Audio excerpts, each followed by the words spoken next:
Hello, everyone. All I right. am back. Hello, everyone. All right. And I'm your intrepid streamer, Pyre Valor, as usual, back with the lean, mean stream machine to put another dent into the EV Nova pirate storyline. So, when we last left our... What are we doing? Compatriots. I believe we're testing weapons for the Misfire, the Glimmer Company. Whoops, I should be looking in missions. We just have bounties. So I have to assume we have not gotten the mission to test those Polaris cannons that we spent last episode doing the reconnaissance for. We should probably make that into something of a priority because, as I think I mentioned before, the Wraith cannon is nice because, or the Wraith Eye cannon is nice because it doesn't take up any cargo space, and yet it, well, rather, it would not take up any cargo space for us because we are at cargo capacity, or ship add-on capacity, and the missiles themselves, unlike things like the EMP missiles and the Wake missiles, do not take up mass themselves, so you can just load up on Wraith Eye using your free, quote-unquote, Wraith Eye launcher, and provided we don't make any other modifications to our ship that require us selling something to free up more mass, it's all good. It's all good. But it appears as though we're not going to be getting it right now, as the game has decided not to give us the mission. This is kind of interesting. The UFS Ohio, that they actually give the Federation carriers their, what I would assume to be fairly faithful to U.S. military, Navy naming conventions. So I have to imagine it's United Federation ship, Ohio. I think there are others. I don't think they actually name any after presidents, but I think there are a couple named after places. There might be a Lincoln. Here's something you don't see every day. A Aurorian Enterprise trader. Usually they are just... oh, here's that bounty we picked up.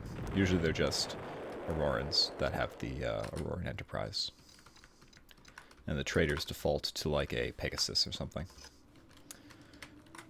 See if there's anything to do on Diva, but I think we're just going to go down to Earth, cash in that bounty, and then try to either get on with the pirate storyline or go back up to Misfire and try to pick up the rest of that weapons testing storyline.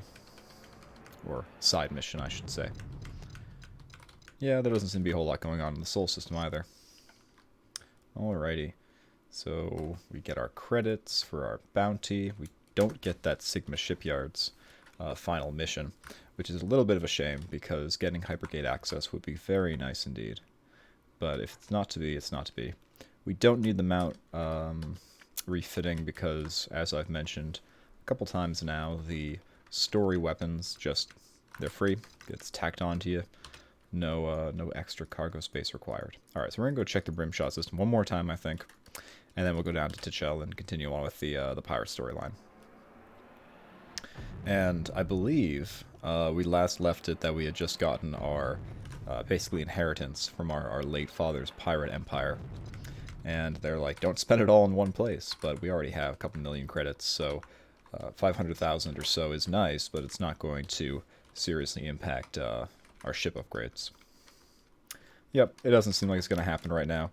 We can get 2 more bounties, and I'm never going to turn down free bounties just because they're pretty free at this point. We are of a weapon aptitude or a combat aptitude that they're really just kind of little stumbling blocks. Or they don't even present much of a stumbling block, they're just little annoyances. Yep, that's all there is to it. You can also press R to just target the nearest hostile ship. I don't know why I feel the need to tab through every ship in the system every time. But it is interesting to see like who all is in the system. Now, there is a mission, a side missions chain that focuses on Polychron. I don't know what kind of Polychron. It's Procyon. You guys think of Polychron Persei 8 or whatever that planet is called. But yeah, there's a terraforming mission for this, which I'd like to pick up. I don't know why that system's just full of Aurorans, but there you go. And it says UHP 1001 is not to be landed on, but there is a mission chain that allows you to terraform that planet until you can land on it. And it's just like a fun little side mission. There's no larger purpose besides it makes this one particular planet habitable, which is a little bit neat. One little weird thing about it, though, is if you recall Tautha in game, they're trying to terraform it back to being habitable after it's been blown up by McGowan. And it mentions it being this long and arduous process. And yet, when you do this side storyline, it doesn't take long at all. And so there's a little bit of incontinuity with the amount of time it takes to terraform a planet, but we can chalk that up to, I don't know, terraforming a pirate carrier. Terraforming a random planet versus one that has been specifically attacked with planet-destroying weapons. Alright, what do we have here in the old outfitters? Once again, nothing really that great, so let's just go on with our missions. Alrighty. Olaf waves you to you as soon as you enter. Well, how is your trip? Are you ready to set up the family business again? You nod and tell him that you're as ready as you're likely to be. Good, let's get down to business. You can start by increasing the amount of money that you're making. Once you're making more money, you can start setting up safe havens and secret warehouses and the like.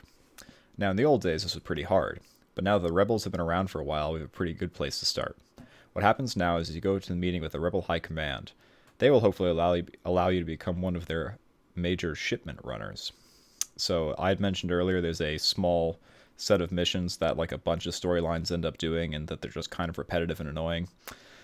We've reached that point. It's the Rebel shipment little sub mission string. Alright, the trick is simple. Members of the Association are capable of running large shipments of goods without the Federation finding out about it. The Rebels are always short on supplies. You offer the services of the Association in return for a fee and use of their network. They will agree because it's a lot easier to deal with than having to organize their own shipments, and because it saves them the risks of Federation intervention. If anyone gets caught, it means that they're not directly linked to it. So, am I a bright spark or what? Yeah, Olaf, you're a real genius. I just don't want to run these particular missions. Now the meeting will take place on Rebel 2 station in the Korea system. Be ready for lots of security, but don't let that faze you. The meeting is pretty much a formality. Most of the Rebel freighter pilots are either old members of the associations or their fathers were. They'll jump at the chance to revive the old system, for it's easier for them to work for us. Once you've seen the organization things again, the membership fees will start rolling in. Soon we'll have enough people to start taking on the pirate gangs, live off the fat pickings in the galaxy. And once we do, you'll be amazed who they work for. I think we already established who they work for. But for now, just get out to that meeting. Once we do, you'll be amazed who they work for. I can't tell if he's saying that they'll work for us or that they're working for the Bureau, because it's already well established that McGowan is working for the Bureau. Oh well, not really a big issue. So it's just a little milk run up to Korea. Now, it'd be nice if we had Hypergate access, because we could just take the Hypergate out to the Kane system, Port Kane, and the Hypergate then just goes up to Korea. But we don't, so we gotta take the long way. It's not that bad, but it is certainly, it's annoying. I suppose that's one of the neat challenges you could do, is you could try doing the game without ever having access to the Hypergate system, which would be a real pain, because it makes pretty much every storyline besides maybe the Velos and the Polaris much easier, much more convenient. Oh look, pirates. So we're just going to do that and tell our escorts to attack, because they will just melt anything. Now I could slow down by pressing the caps lock key, which disables quote-unquote 2x mode, which we've been playing in this entire time, and returns us to this normal mode, which is very slow. It's kind of it's kind of a pain to fly around like this, so I don't usually use it. But it's much easier to dogfight in that mode. Also, this Marauder can go die. Alrighty. Is that another Marauder? Okay. One fringe benefit of the tractor beam is if you don't know where an enemy is, you can just select them and start firing. Kind of gives you a way to point out where any ship is. Free Manticore? Not today. Not today. I was doing a just for fun run where I captured a manticore and uses my primary ship. They're actually not that useful. Alright, the Rebel High Command takes a little time to ratify the use of Association of the Free Trader ships as the freight handlers of the Federation. I'm sorry, freight handlers of the Rebellion. I reserve the right to paraphrase, but I'm not going to get the factions wrong. Once the point was made that the Association would be responsible for any backlash from any intercepted shipments, the rebels were more than happy to sign on the dotted line. The deal was struck quicker than you dared hope, and after the meeting, many of the rebels came forward to inform you that they worked for your father. You feel honored that they hold you in such high esteem. Before you leave, the dockmaster tells you to go and talk to the dockmaster in the Merrill in the Aldebaran system and get more detailed information on what missions will be available to you. Alright, here we are. We've arrived. The real lousy mission string. It had to happen. Let's just get it out of the way, and hopefully we can do it quickly. The Rebel 2 system here, where we are right now, is quite nice because they have a lot of harder to find outfits. So the horizontal booster, the the name escapes me at the moment, but the really good turn rate upgrade, all of these are kind of a pain to get a handle on, or to get your hands on. Usually they're in like the misfire system or the Rutharian system, so you gotta make a special trip to go and see if they have them, and they don't always do, but the Rebel system seems more often than not to have them. Of course this time they didn't, not that it matters much for us because we already have them. I don't know why I blew that one up. That would have been a nice capture, but what can you do? We're going to pop down to Seoul once again, just to check that shipyard again, see if we can get the Sigma shipyard's mission string all tied up, because, man, it'd be nice to have. Alright. I don't know if it becomes uncompletable when you start a storyline. It might, but I'm not going to lose too much sleep over it. We'll just check in periodically as we go along and see if we can't pick it up along the way. Alright, a drifting derelict.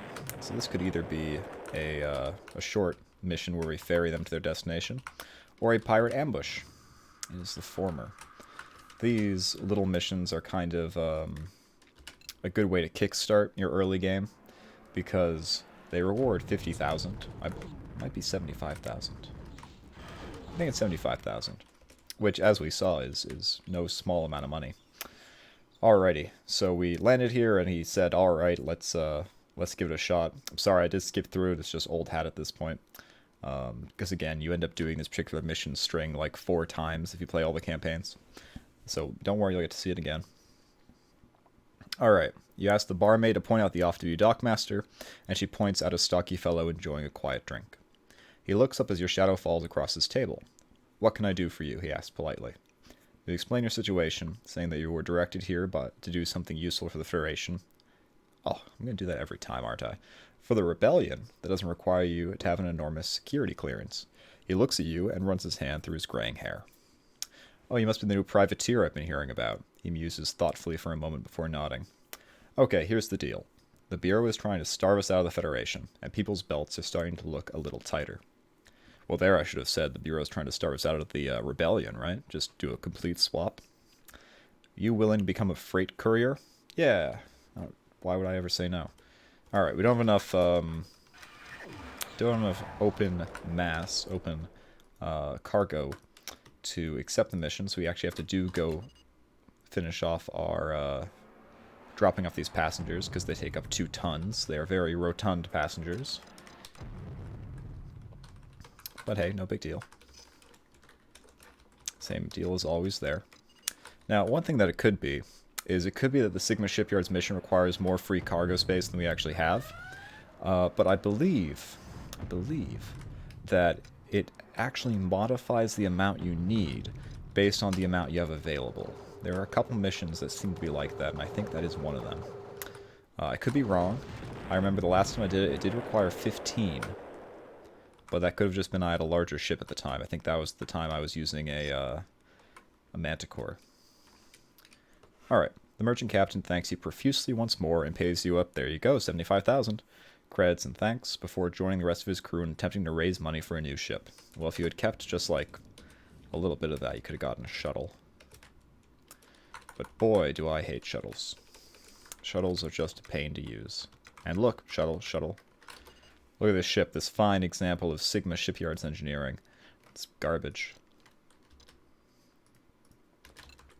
I think there was someone on the old Evinova forums which completed the entire game in a really tricked out heavy shuttle. But I can't say I am looking to do the same thing.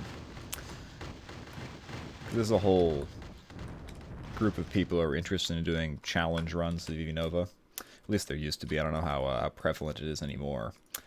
And so they've done silly things like outfitted a Terrapin with interesting upgrades to try to make that playable. Heavy shuttles.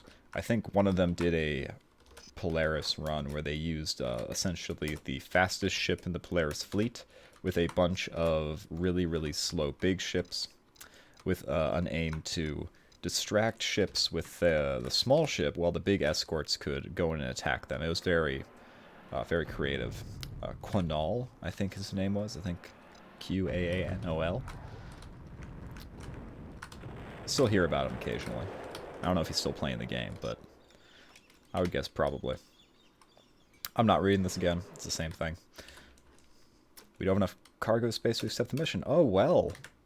I've never had this happen. How embarrassing. I guess we need to do some modifications. Little bit of a hiccup here.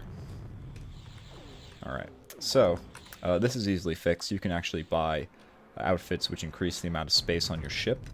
The issue is we have all those extra outfits from the weapons storyline, so we're going to have to sell them. We're either going to have to sell those or sell tractor beams. Or get a new ship. But I actually kind of like this Pirate Valkyrie, so we're going to hang on to it for a little while longer. And see if we can't unload just enough to get us up to the required amount. Alright, so first things first, I don't need railguns. There we go, that did it. One railgun gone, more than enough. So, oh, that station, I think I've mentioned it before. That station is very useful because they will just buy anything you have. Oh, wait. UFS Bismarck. Alrighty. So we are referencing people. Very cool, very cool. Alrighty. Yeah. So this is the temporary upgrade. It converts 15 tons of your free mass and gives you 10 more tons of cargo space. This one's nice because it's reversible. We can sell it again later. If you use the cargo retool, in our case, or the mass retool to go the other way, you can't sell it again. It's permanent. So we want to avoid doing those. But here, 20 free tons free.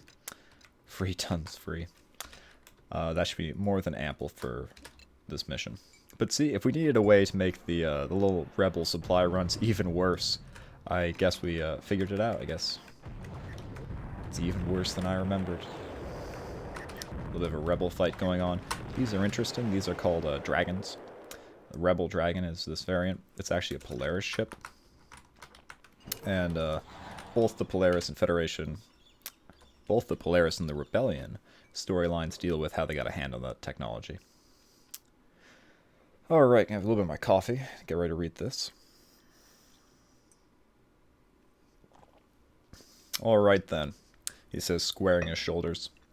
If you go to the Las Vegas system and the Vega system, Las Vegas and the Vega system, and pick up 15 tons of food and bring it back here, it will be much appreciated. Ask for Jay when you return. I'll make sure it gets distributed to the right people. When you're on Las Vegas, Jay continues, make sure you get your produce from a guy named Burton. He's willing to sell food to people he hasn't seen before, so he's your man. You thank him sincerely, but he merely eyes you askance? I always heard it like eyes you with askance, leaving you wondering what you did wrong. He must have read your face, because he goes on to say, next time, he warns, picking up his drink, don't bring any everyday business to the bar. I like my time off. You nod your head and start heading back to your beloved The Lean Mean Stream Machine, leaving Jay to savor the rest of his drink in peace. Alright. So there we go. Merrill is interesting, as it notes in the blurb here, is the only planet in Federation space to be in open rebellion, and they have just been blockading it. So you'll often see a lot of Federation and pirate and rebellion ships in this system. It is actually a system best avoided for that reason, at least early game, because you might just get blown up. The crossfire is real. Alrighty. Hey, there's the Sigma shipyards. Alright, so it does appear that it is limited by cargo space. Or is this really unfortunate happenstance? As you look around the various vessels on offer, you are tapped on the shoulder and turn around to see Rodney, the Sigma shipyard's representative. I have a mission of some urgency for you, he begins, quite seriously. It involves traveling across most of the known galaxy, picking up a cargo that isn't strictly legal, and returning here. Before you answer, he raises his hand to forestall your reply. Be aware that you may well come under the intense fire in a place far from where we will be able to help you. Also be aware that if we cannot trust you to take this mission, we cannot trust you with any more sensitive corporate secrets. Are you up for it? Yes. Good, he relaxes, looking visibly relieved. The cargo we want you to pick up is 20 tons of palladium from the planet Kant in the Contic system, which is in the far southeast of Auroran space. The Aurorans won't be happy with you taking it to bring here, but that may be the least of your problems. Recently, some sort of pirate group has blockaded the planet, and none of our ships have been able to get through. Now, he continues gravely, once you've secured the palladium, you need to return here without being scanned by the Aurorans. If you do get scanned, you may as well dump your cargo and not bother returning here, as we will wash our hands of you. At the end of the day, we have legitimate operations in Auroran space, and we cannot do without. And we are not prepared to risk those over a single shipment of palladium. Do you have any questions? He asks as you shake your head. Good luck then. Alright, here is the mission. This is kind of like the Sigma Shipyard's mission. The rest are just doing little cargo runs and the like, but this one is the creme de la creme. Especially considering, due to being a ex-Wild Geese member, we are still wanted in Auroran space. Look at all that red. We are also wanted in Polaris space. So this is going to be a little bit interesting. We're going to have to be careful and conservative with our jumps, because we always want to land on a planet which is friendly. We have 3 there. I think with our solar panels I can squeeze out 7. So we'll go there, and then I think we can get down. Yeah, we should be fine. The real trick is going to be doing this without getting scanned, so we might actually have to blow up a couple of Auroran scouts. But hey, that's what makes it fun. Luckily the rebel missions don't have a time limit on them. Come to think of it, I don't know if this one has a time limit either. But this one is more interesting and, quite frankly, more fun. So I think this is worth doing. Alright, we have 6 jumps, and I've overestimated the ability of our solar panels, but that's okay. We can just fly around here and... oh. Where is this little convoy? I'm going to show you something interesting. Ah, they jumped away. But those cargo drones are interesting because they are escort-only ships, meaning you can't fly them. They're supposed to be little automated cargo drones or something. And yet you do occasionally see out in space cargo drones like that piloting convoys which include other ships which are captained, which seems a little bit backwards if you ask me. So the Aurorans aren't happy to see us, but oh look, this is a thing that can happen. As you head over to the bar, a large young man with bare chest covered in relatively few tattoos and a haughty expression approaches you. So, you're from the Federation, he sneers quietly. Oh, so you're from the Federation? Alright. I have heard that you're all weak and cower behind your mother's skirts. Of course, you can't believe everything you hear, so I'm going to find out myself. I'm challenging you to a duel. He smiles impetulantly. Now, I know you couldn't stand against me in any form of hand-to-hand combat, so we'll do it in space. Of course, I know you Federation folk are a bit scared of death, so I'll just try to disable you. But feel free to try to destroy my ship. Don't worry, I have an escape pod. So what say you? He asks arrogantly. Well, we are on a mission in hostile space, where we might have other ships jump in and try to attack us. But he did just question our combat aptitude, and I wouldn't be much of a pirate king if I didn't say yes. Oh, interesting. So usually you can press Y to accept yes or no prompts like this. This one's special. We gotta click it. Well, he smiles, looking genuinely surprised. A brave Federationer. Federationer is such a clunky word. What's the universe coming to? Good luck, my little bunny. He grins, his arrogant attitude returning. I will meet you back here when this is all over, and we will drink to the victor. With that, he confidently strides over to the spaceport and his waiting ship. Alright, so we're going to have to maybe fight a whole lot of Aurorans. But that's the fun. Alright, it's just a Marauder, a couple more random Aurorans. There's the Duelist. We're just going to blow him up. I mean, we also have escorts, so it's not even a fair fight to begin with. Got him. You better watch your back, Pyre Valor. I won't take this lying down. Yeah, I bet you won't. Alright, so as I feared, that did piss off the Aurorans. Luckily, we're pretty capable. And we're just going to go blow them up. On ×2 speed, too, for style. And then we're going to land. And they are not going to like us after this. This is probably the last time we'll be able to land on this system. Did I lose any escorts? Maybe. The Aurorans can pack a punch. You take your time going through your post-flight routine, savoring the feeling of victory. Because I not only blew up his little abomination, I blew up a Auroran, oh, what are they called? Destroyer? The cigar-looking things. When you finish, you head out to meet your defeated opponent. It seems not all Federationers are as weak as they say, says the now surly young warrior, as a grinning crowd of what looks like his compatriots. Obviously, you draw in return, not all your Aurorans are as capable as you think. The young warrior stares at you hatefully for a moment before storming off amidst the laughter of his friends.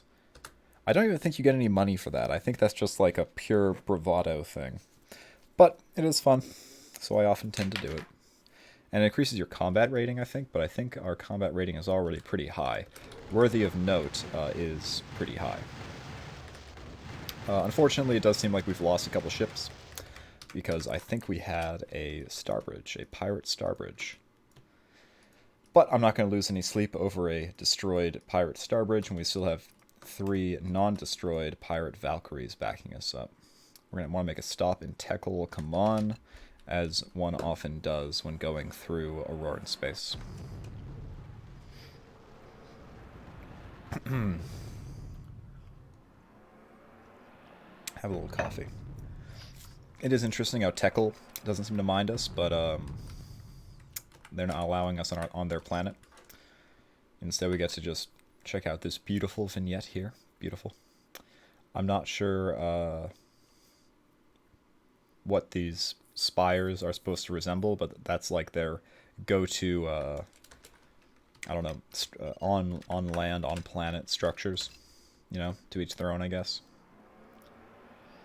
They are certainly interesting and memorable. Alright, here are the pirates. They're just houseless, and there aren't even that many of them. So we're just going to blow them up. Oh, a couple more jumped into the system. Well, we Federationers are not all so scared of death. Look at those missiles. I swear, does my jammer even do anything?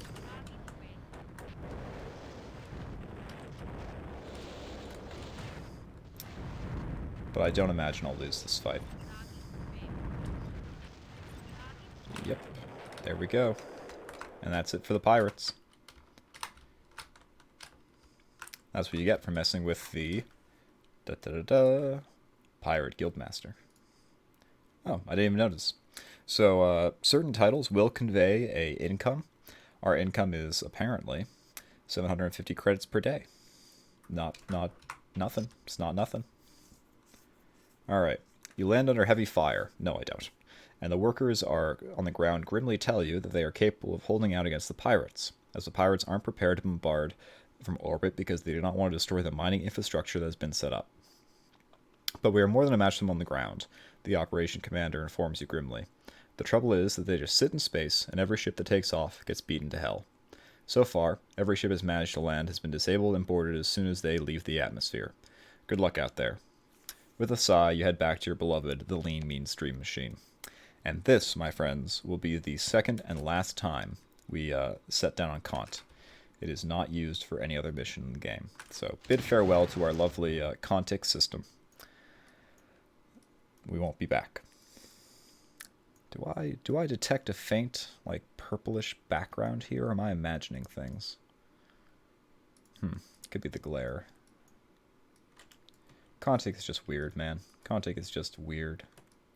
So, I think the safest thing to do, and this may sound crazy, is to detour into Polaran space, because we don't have to worry about getting scanned up there. We might get roughed up a little bit by the, what do you call? Whatever, they have a very long and difficult to pronounce warrior caste name, and we might run into some issue with them. But nothing we can't handle, I hope. There is an alternative route you can take which makes this mission far easier, but it's a little gamey, even for me. If we were playing like strict play or something where you can't reload your pilot or what have you, then it is definitely the safer and probably saner approach to take. But we're not, so we're going to do things the hard way. Hope the Polaris don't feel like putting our teeth in today. They do allow us to dock on Pa'ahe. I tell you, if you thought my pronunciation of other things were bad, you're going to love the Polaris storyline. Here's the Polaris Dragon. We saw the Rebellion version earlier, and they have a purple theme going on, and instead of having the Rebellion symbol, this is the Polaris symbol. The inspiration from, like, Polaris, the North Star, is kind of obvious. That's their symbol. Hello. No response. They don't like us. Alright. So, back to Seoul, and a mission success.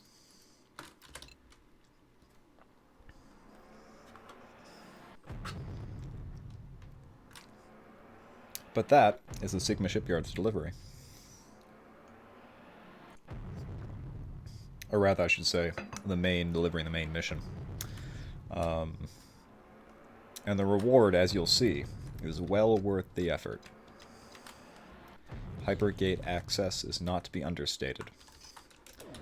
Do a quick refuel on our home planet of T'Chel. And a quick jump back to Seoul. And there it is. As soon as you land, you sigh with relief. The last few weeks have been pretty stressful, and you are glad to have made it back in one piece with your cargo intact. Well done, congratulates Rodney, as he drops by as you are unloading. This load should keep us going for another couple of months. You tell him the news from the small mining operation down there, and how they can hold out. Well, that is good news, he mutters thoughtfully. So the only problem we have is shipping through the blockade. I think we can do something about that. In the meantime, he concludes quietly, keep your eye out around here, as I may have another mission for you in a month or two. Why don't you recuperate for a little while? If you check your account, I think you'll find that you have a little bit more spending money now. Alright, so we're going from 4.29 to 4.54. Not bad at all. Let's see if he'll just give us the next mission immediately. Nope. That is fine, fine, fine. And we actually have a little bit of outfit room for once. So we could actually think about what else we want to equip our ship with. Although I think we'll wait and try to maybe get some interesting equipment from Korea next time we're up there. So let's just do our little delivery mission. Just knock out this storyline when it's still easy. Alright, this is going to be under attack by... Oh no! A terrifying Federation Viper. Let's just board that. Can't. It's a story ship. Oh well. Now, I think I accidentally brought up the... Oh, where is it? You can actually issue commands to your fleet more complicated than just, hey, attack this guy. And it actually splits them up into freighters, heavy combat, light combat ships. You can command them separately. I've never been much into doing the big fleet battles, is why I also don't play other games which try to recreate this but seem to focus more on that. So, I don't really play with it that much, but it can be pretty useful, I'd assume. I just like selecting it. It's like, yeah, we're going to go attack that thing. As soon as you land, you go looking for this Burton guy. Surprisingly, he's not too hard to find. The Las Vegas marketplace is very well organized, and within a half hour, you're standing in front of the man you want, haggling over price. The two of you quickly reach an agreement, and you get your 15 tons of food, no questions asked. He even gets one of his men to give you a hand loading it onto your ship. After a casual look around to ensure that none of the Federation authorities are paying you any obvious attention, you run through a quick pre-flight checklist before heading off-planet. But the Federation are definitely paying us special attention, and those are Hellfire missiles. Those are definitely not what you want to be hit with. Short of, I think, EMP missiles, that's the spiciest thing the Federation packs in their arsenal. So we're just going to avoid pissing them off too much. Alrighty. Let's see if we can get that good Sigma Shipyards mission. Nope. Once we do, that's the last one, though. No more Sigma Shipyards. Which, is probably a good thing. It's kind of a pain to drop by Earth constantly. Into a shipyard, and I don't even want a new ship. I just want missions. Alright, that pirate got dusted. Oh, do we have another... Just said Fed carrier. Okay. I like the interesting named ships. What can I say? As soon as you open your hatch, you are hailed by a smiling Jay walking along the concourse towards you. I take it you got it, he states with a grin and a wink. You show him your holds, and he clasps you on the shoulder. Come with me to my office, he says, and we'll see what can be done about payment and a regular run. We'll leave the unloading to the people who get paid for it. You follow Jay into his Spartanly furnished office, and he sits you down on a comfortable chair. I take it, he states, that you will be wanting to move your way up the ranks to the more exciting missions. When you nod, he grins and claps you on the shoulder again. Good to hear, he says with an approving smile. Of course, we live in times when trust is at a minimum, and if you want to become involved in the more exciting missions, then you have to prove yourself worthy by doing plenty of tedious, low-risk runs. To get you started, he goes on, I'm going to make these food drops a regular occurrence, and each one you do will go a little way to proving yourself to the Rebel High Muck-Mucks. Usually I hear it as Mucky Mucks, but okay, Muck-Mucks it is. You nod in understanding. In the meantime, here's 15,000 credits to play with. He hands over a credit chip. Have a few drinks on me. So, indeed, these food runs do become available in the Mission BBS, but they pay so little, they're not really worth taking. And he does say that each one you do improves your status with high command. That's a lie. They don't actually impact anything. See, we've done none, and we've just gotten the next link in the mission chain. You don't have to do them. If you want to, like, roleplay a Federation privateer, I guess you could make a case for doing a couple of them, but they're just the same mission over and over again. Go to Las Vegas, come back. Captain Pyre Valor, you hear yelled from the back of the bar in greeting as you enter. Over here.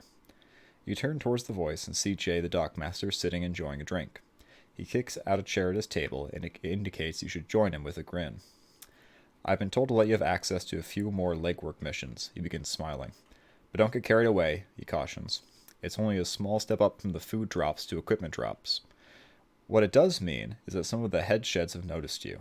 If you keep this up, before long, you'll be up there with the big boys. Jay leans forward, resting his heavily muscled arms on the table, as he asks more seriously. That is, if you're still interested. We're going to go ahead and say yes. Well, it's pretty simple, really.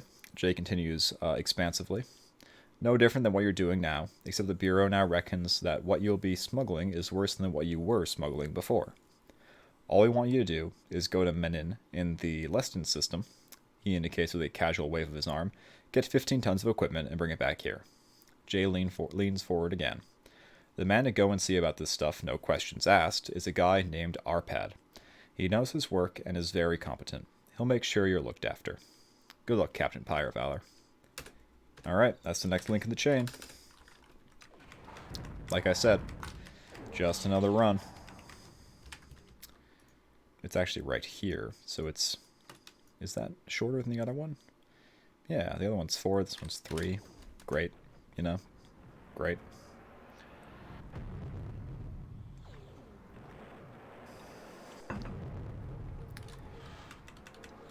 Not a whole lot going on here.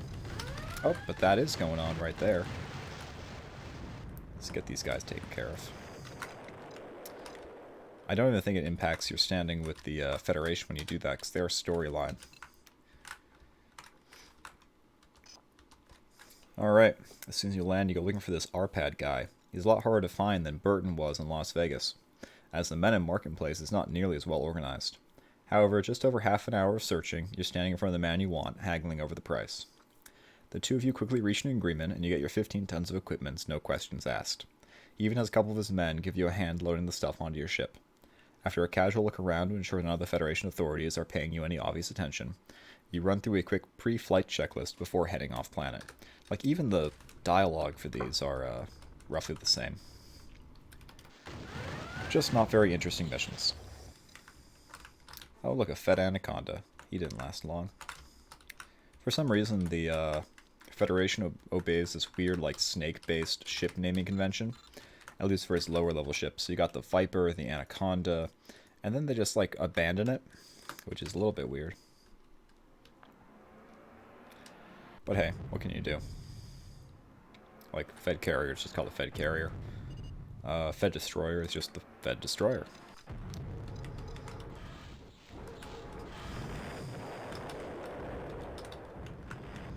Yeah, not much going on here. Just nice big blockade.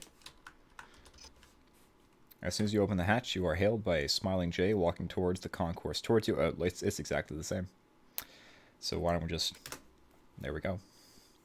Once again, you follow Jay into his spartanly furnished office, and he sits you down in the same comfortable chair. It looks to me, he states with a mischievous grin, as though the people in charge of this are starting to look your way. He clasps you on the shoulder again. Now, you're on the way, he says with an approving smile. Of course, it'll still take some time, and things won't happen overnight, but I think you've begun your long journey to the top. Keep putting in the hard yards, and you should get there. To help you out, I'm going to clear you to receive these equipment drops from Mission BBS, so you can chalk up a few more brownie points. You nod, understanding that your willingness to do this sort of grunt work will go a long way towards impressing the people in charge of your loyalty. In the meantime, here's a whopping 25,000 credits to play with. He hands over a credit chip. Have a few drinks on me. It's just like the same dialogue, and that's for a game which is so well thought out and well written as this, to have just this little mission string that doesn't seem to have the same level of polish. It's a little bit disappointing. And it appears so like in 4 different chains, so it's a little bit tiring. You see a waving hand as you step into the bar, and you recognize Jay sitting in his normal place. You sit down, and he grins at you. If you're going to start betraying the rebellion, he says in jest, now would be the time you could start. That's a great thing to say, Jay. You look at him, wondering what exactly he means by that. The headsheds have decided to move you up a little further, he continues quietly. They want you to go and pick up a rebel informant who they believe have been compromised. Are you up for it, or do you need a little bit more time to repair? We're just going to do it. In reality, this mission is fairly simple, Jay continues quietly. Not too different from the cargo missions you've been doing, except that you'll be picking up a passenger rather than freight. The lady in question, whose name is Anna, lives on Tursa in the Arcanar system, he tells you seriously. Make sure you aren't spotted on the way out, as the Bureau would really like it if they could stumble onto a rebel extraction. Jay leans forward to emphasize his next point. The rebellion prides itself on looking after its people when it can. You are now an integral part of that idea. Our leaders have made a vow to extract any agent in trouble if it is possible without further compromising security. It is one of the things that allows the rebellion to employ so many people. Otherwise, many would simply not pluck up the courage to join, and we would be struggling even more than we already are. I leave it in your capable hands. He leans back confidently. Good luck, Captain Pyre Valor. All right. This, thankfully, is the last chain in this little rebel side mission. And it gives us a chance to hit up Seoul twice more, trying to finish off that Sigma shipyards. And I may belabor this whole little mission chain a lot, but I honestly enjoy both the rebel storyline, as well as just the entire game in general. It just so happens that, even the strongest chain has its weak links. Blow those guys up. You probably want the planet, because no one actually lives on the space station. You land and go through your normal post-flight checklist as usual. When you are finished, you head outside to stretch your legs and await the arrival of the passenger. You don't have to wait long. Within 10 minutes, a plump-looking middle-aged woman walks up and introduces herself as Anna. The ability of the rebels to spread information through the galaxy must be very good if she was able to be here almost as you landed. You take her inside and show her around before heading to your cockpit and begin preparing to head out into space. Can we get like a bounty here? Nope. That is A-OK. And back up we go. I promise you, the pirate storyline is more than just the rebel storyline with a different coat of paint. But here we go. The last Sigma Shipyard's mission. Almost as soon as you enter the shipyard, you run to Rodney, the Sigma Shipyard's representative. Glad you stopped by, he begins very seriously. I have a mission of the utmost secrecy for you, and I can't really tell you all the details. But if you do accept, it might be some time before you can return here. Are you up for it? Of course we are. Alright, this is going to be a long one. I'm going to a little bit of coffee, a little bit of fortify myself with some caffeine.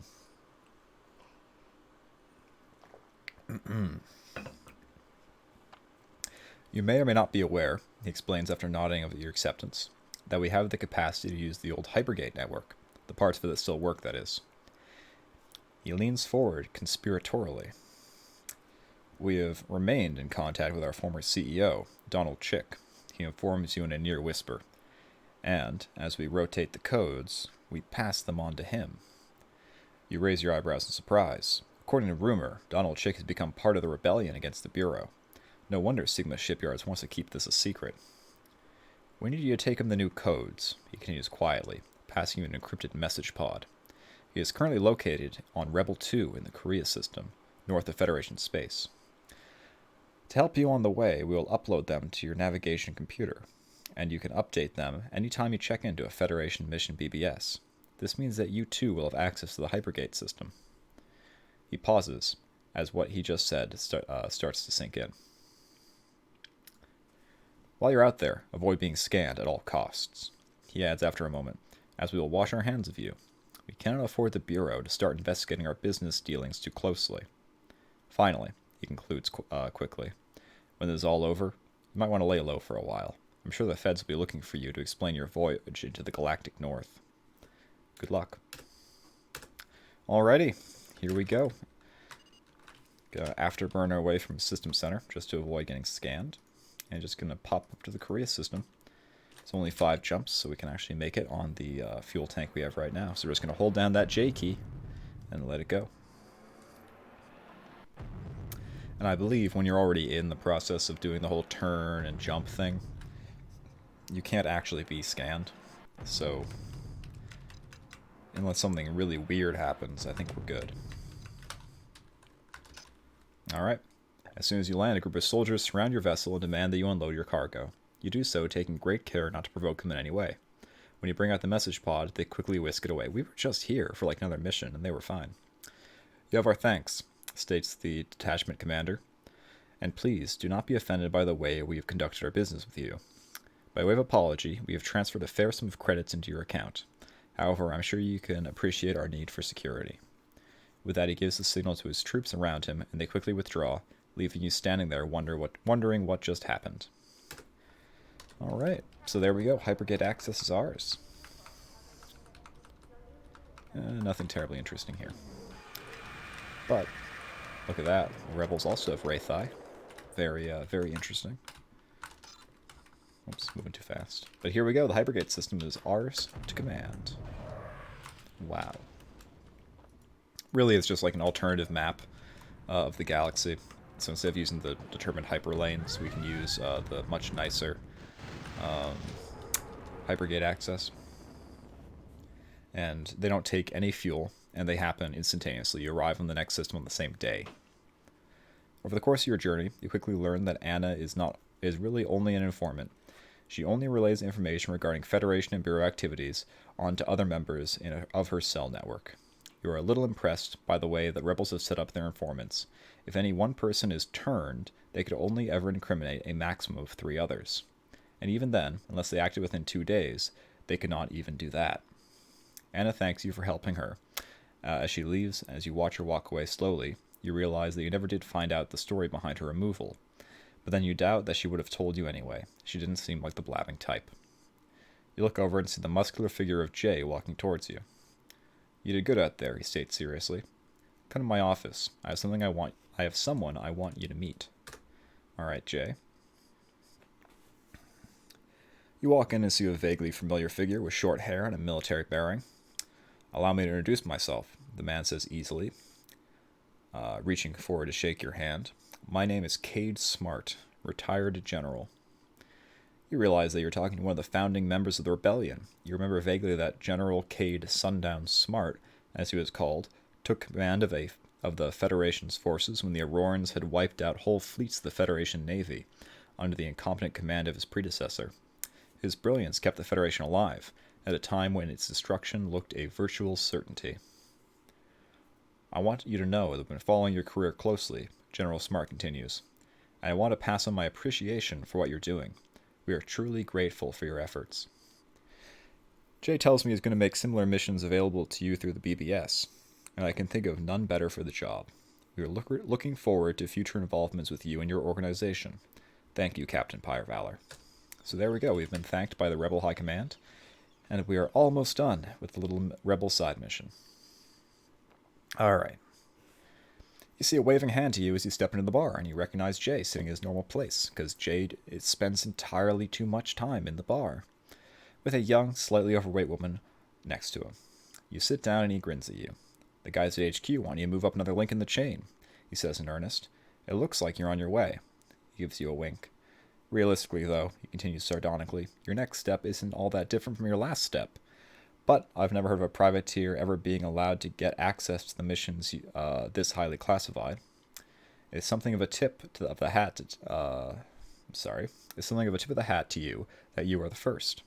Are you in, or do you need a little more time to settle yourself in? I am in. We're talking now about insertion missions, Jay continues quietly, where you take an agent from here and plant them wherever they need to go to start their new lives in performance. Allow me to introduce Fiona. He indicates the woman next to him. She needs to go to the Dunraman in the Journey's End system. The usual deal applies in keeping away from the Federation and the Bureau. Good luck to the both of you. Alrighty. I think this one's the last one. I'm just going to keep saying that until it's actually the last one. And we can show off our little Hypergate access, because we need to go to the system adjacent to it. And that one happens to have a working Hypergate. Boom. It's just that easy. Do a little bit of a jump, get away from these Aurorans, and head over to the Journey's End system. So the Hypergates are cool, because they're actually mentioned in the opening blurb, if you remember way back, the first episode of this. And you'll actually see blown up Hypergates in certain systems. I'll point one out when we get to the next one. And it just shows how the colonial empire, as it was, expanded far further than the modern Federation or even the Aurorans. Alrighty, Fiona thanks you for giving her a lift as she leaves, and you watch her walk away slowly. You realize that in all likelihood you'll never see her again. You will never know her story, why did she join the rebels, and why she is willing to risk her life and health for something as ephemeral as an ideal. Her retreating back seems a fitting Her retreating back seems a fitting metaphor for the way this war is being carried out. It's like the Cold War. Feeling a strange sense of sadness, you head back to your cockpit. Alright, we are almost done. We're almost done with the rebel stuff. Almost said Federation again. I'm ready.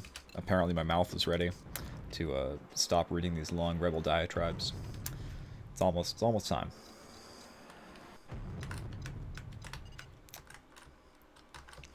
If I had more viewers, I'd put up a poll for what campaign string to do next. But I don't think I'll be doing the Rebel one next. I think I need a little bit of a break from that. Maybe the Velos. The Velos is a relatively short one.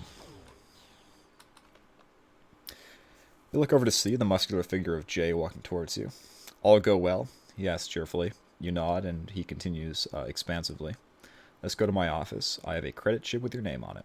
The two of you head off to the concourse, the building where his office is located, whereupon he goes through the familiar ritual of rummaging through his desk drawers. Here it is, he says, at last pulling the chip. This should keep you eating for a few more days. I'll see to it that the head sheds hear about this, he promises with a grin. It's always good to see a decent man get ahead in this sad universe of ours. Okay. Let's check the bar. Cross your fingers. Not this time. So, I think, this finally means we can go back to T'Chell and continue on with the pirate storyline. And T'Chell has a Hypergate in it, so let's travel in style and take the old Hypergate system. Oh, as you can see here, Sigma shipyards do use the Hypergates. Kind of a nice visual clue to new players that they can maybe figure out a way to access those. Alright, indeed. We are back. We are back to the pirate storyline. The complex dealings of organizing so many different convoys and where they're headed, and whose ships are better equipped for handling which freight, soon becomes too much for you. You discuss the options open to you with Olaf, and promote some highly trusted members to help with the workload. As soon as you create this board, you realize why your father had done it all those years ago. The association begins to run smoother, and Olaf helps you decide, with the help of the advisors, how best the money should be spent. There are some troubles, but most can be dealt with. Olaf organizes some clandestine outfitting yards, and soon pirate versions of many ships begin to ply the space lanes. The Federation has dealt some bloody noses by the likes of the modified Enterprise, and the modified Starbridge becomes the ship of preference for blockade runners. One day, Olaf pulls you aside to deliver some news. I've been working on something for you, but it's a bit of a surprise. I'll need you to travel around and pick up a few people for me before it'll be ready. First, I need Blind Charlie from Dunraman in the Journey's End system. Oh, we were just there. How many folks think to look down on Charlie because he is blind, but he is one of the best communications officers I've ever met. His ear is incredible. He'll tell you if the guy on the other end of a hailing channel is lying, because he'll be able to pick up the tension in his voice. He's that good. So go and pick him up. Alright, so good old Uncle Olaf is planning something. Something's cooking. Something's brewing. So why don't we go and do what he says? Apparently we've annoyed the Federation somehow. Which is weird, because I don't think I'm actually carrying any illegal goods. And we are still in good reputation. We are a citizen of all these Federation systems, so I don't know what's going on. We're even a good citizen in T'Chell.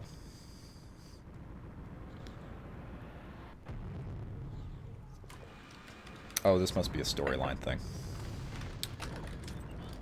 So, time to blow up some pirates.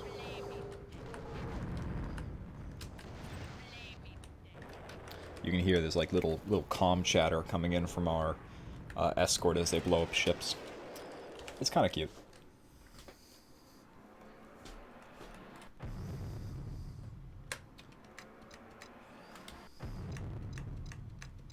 Alrighty. Ooh, more pirates. You came to the wrong place.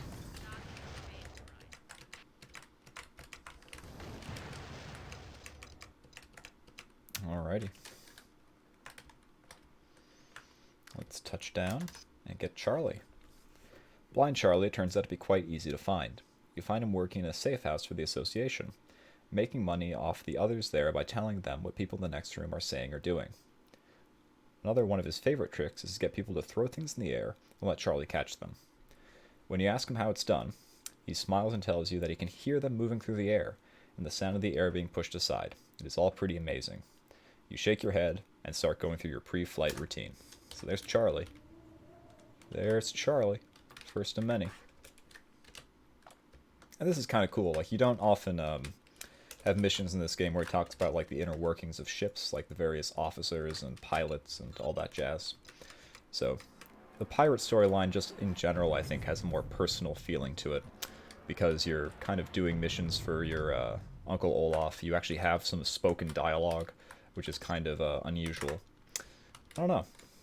And it doesn't really impact many other big set pieces in the other storylines as much. It's just kind of its semi-self-contained thing. But hey, let's bring Blind Charlie back. And we'll actually just take the shortcut with the Hypergates, I think. I don't think the Federation is chasing us anymore, although I'm sure we could go and start something. Oh, hey. is an interesting character, and I think he's jumping away, but maybe in a future playthrough I'll show off the kind of bounty hunter mini storyline. So we are a bounty hunter in this storyline. We have the associated honor. Where'd he go? Yeah, member of the Guild of Bounty Hunters. But you can actually take that and you can access 2 different storylines from that one sub-storyline. And it has a whole thing behind it. Oh, wait. As I said earlier, I don't think they have Federation carriers named after people, but there we go. The USS Eisenhower. I am proved wrong. Alright. So let's land and get Blind Charlie unloaded. On the return trip, he tells you that the port engine is having difficulty, and sure enough, once you land, it becomes apparent that the fuel intake valves were leaking. At this point, it was only a hairpin leak, but if left too long, the engines would have either seized or blown. Neither option appealed to you. I reckon we should see if Olaf is in the bar, murmurs Blind Charlie in his quiet voice. It'll be good to catch up with him again. Alright. So, around there is probably where we're going to leave it. And I'll just read this next blurb and get the next mission queued up, and then we can, maybe revisit this later today, maybe tomorrow. Olaf and Blind Charlie embrace warmly, and you get the impression there's a lot of history between them. That night at the bar, they reminisce about old times, and there is much laughter. So, Charlie waves at you. When are you going to go and get the others? God knows you'll need them. Others? What others? You asked. And why do I need them? Again, see spoken dialogue. All in good time, Pyre Valor. Olaf slaps you on the back. Firstly, tomorrow I'll need you to go and fetch Sven Fjordham, the best radar operator in the known galaxy. You'll find him at Serenity in the Lotus system. So go and get him and come back. I have further things to organize here. You feel a bit like an errand runner, but you've trusted Olaf your whole life, so you're not about to stop now. Once you're able to raise your head, you make your way to the spaceport. The journey to Serenity will take some time, but then again, you have the feeling that Olaf is sending you away for some time for a reason. It makes you a little mad that no one tells you what's going on. But you realize that you have yet to earn all of your stripes. Funny, I thought I was running this. I thought I was the Pirate Guildmaster. Well, either way, like I said, I think that's a good stopping point. We've been streaming for about an hour. And, yeah, we're making good progress. We are, I'd say, a little bit over halfway done with the pirate storyline. We've gotten the, I think, most tedious portion out of the way. So we can probably actually, if we hustle, finish this up in the next recording session. Might be later tonight, might be some other time this week. But regardless, thank you for joining me. If you like the content, then hey, stick around. I do produce it on a semi-regular basis. Come and watch me live if you have not done so already. And just keep being awesome people. Alright. Later.